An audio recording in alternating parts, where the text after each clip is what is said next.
Assalamualaikum warahmatullahi wabarakatuh. Sahabat Muslim, bertemu lagi dengan saya Rumonda Lubis dari Muslim Semansa 90 Medan Channel dalam kisah Nabi Ibrahim alaihissalam yang diambil dari artikel situs kisahmuslim.com.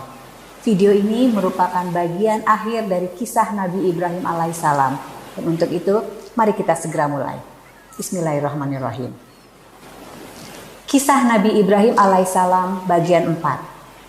Kelahiran Nabi Ismail. Sarah adalah istri Nabi Ibrahim yang mandul. Ia mengetahui keadaan suaminya yang merindukan keturunan yang baik, maka Sarah memberikan pembantunya yang bernama Hajar agar dinikahinya dengan harapan Allah mengaruniai daripadanya keturunan yang saleh. Maka Nabi Ibrahim menikahi Hajar dan lahirlah daripadanya Nabi Ismail, sehingga Nabi Ibrahim sangat berbahagia sekali karena telah lama menunggu kedatangannya. Selanjutnya, Allah Subhanahu wa Ta'ala memerintahkan Nabi Ibrahim membawa istrinya Hajar dan anaknya yaitu Nabi Ismail ke Mekah. Setelah sampai di sana, Nabi Ibrahim meninggalkannya sambil berdoa, "Ya Tuhan kami, sesungguhnya aku telah menempatkan sebagian keturunanku di lembah yang tidak mempunyai tanam-tanaman, di dekat rumah Engkau atau Baitullah yang dihormati, agar mereka mendirikan sholat. Maka jadikanlah hati sebagian manusia cenderung kepada mereka, dan berilah rezeki mereka dari buah-buahan. Mudah-mudahan mereka bersyukur." Quran Surat Ibrahim ayat 37.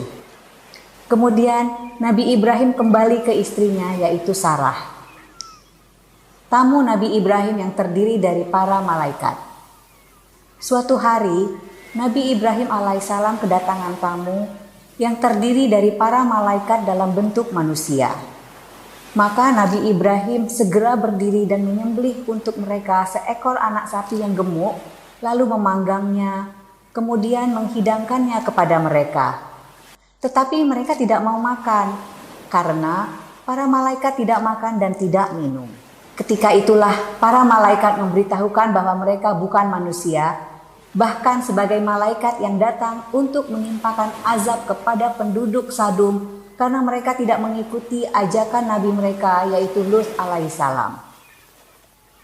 Para malaikat juga memberikan kabar gembira kepada Nabi Ibrahim tentang kelahiran anaknya dari istrinya Sarah yang bernama Ishak.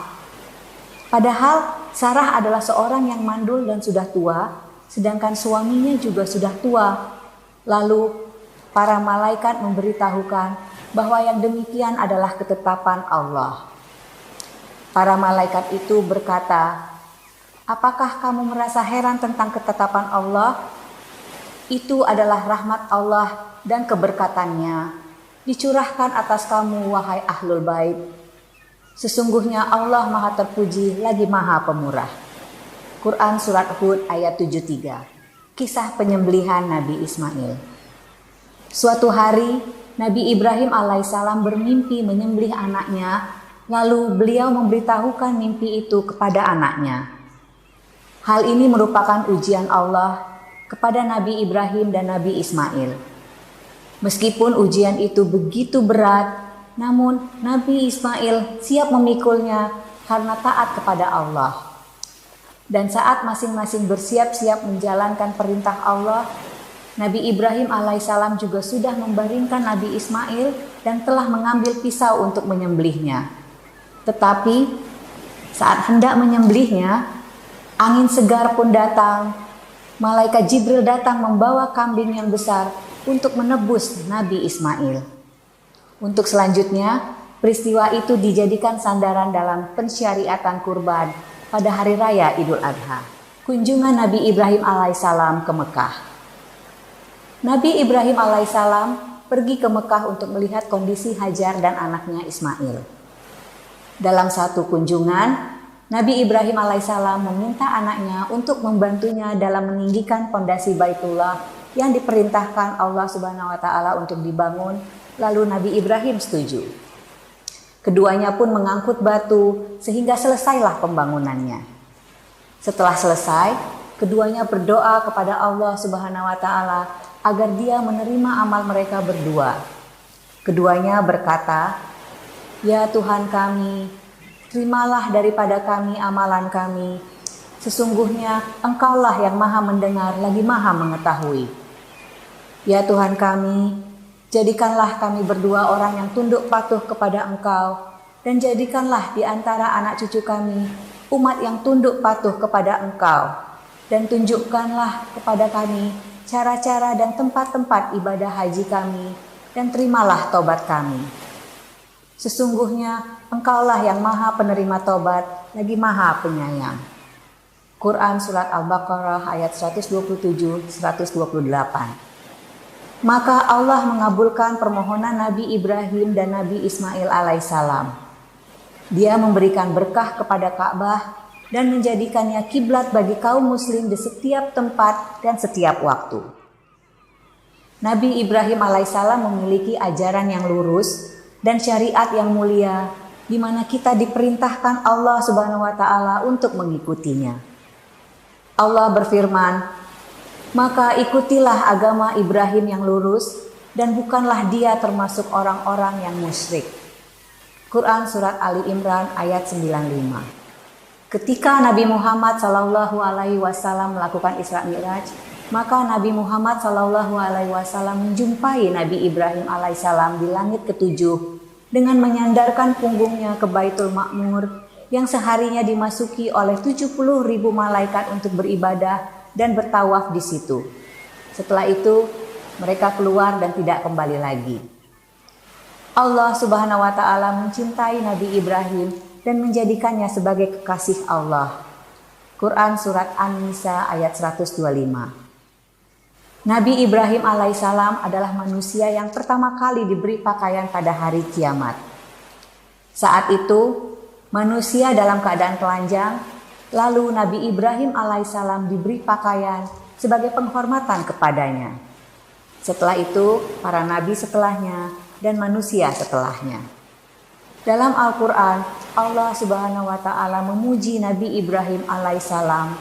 Dia berfirman, "Sesungguhnya Ibrahim adalah seorang imam yang dapat dijadikan teladan, lagi patuh kepada Allah dan hanif.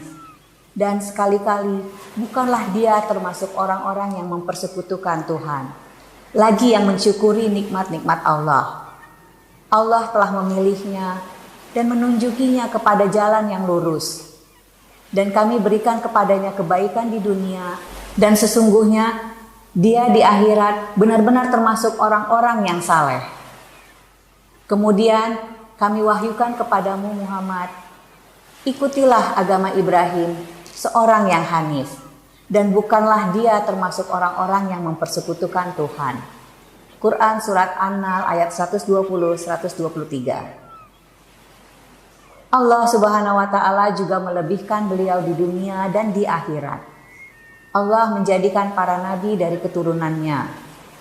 Allah Subhanahu wa taala berfirman, "Dan kami anugerahkan kepada Ibrahim, Ishak dan Yakub, dan kami jadikan kenabian dan kitab pada keturunannya, dan kami berikan kepadanya balasan di dunia, dan sesungguhnya dia di akhirat benar-benar termasuk orang-orang yang saleh." Quran Surat Al-Ankabut ayat 27. Beliau termasuk para rasul ulul azmi. Bahkan beliau adalah rasul yang paling utama setelah Nabi Muhammad SAW. Oleh karena itu, kita diperintahkan bersalawat kepadanya dalam tasyahud. Selesai dengan pertolongan Allah dan taufiknya. Wassallallahu ala nabiyyina Muhammad wa ala alihi wa sahbihi wassalam. Sahabat muslim, demikianlah akhir dari kisah Nabi Ibrahim alaihissalam yang telah kami hadirkan dalam 4 video. Ikuti kisah-kisah lain di video berikutnya. Atas nama tim produksi Muslim Semansa 90 Medan Channel, saya ucapkan terima kasih. Assalamualaikum warahmatullahi wabarakatuh.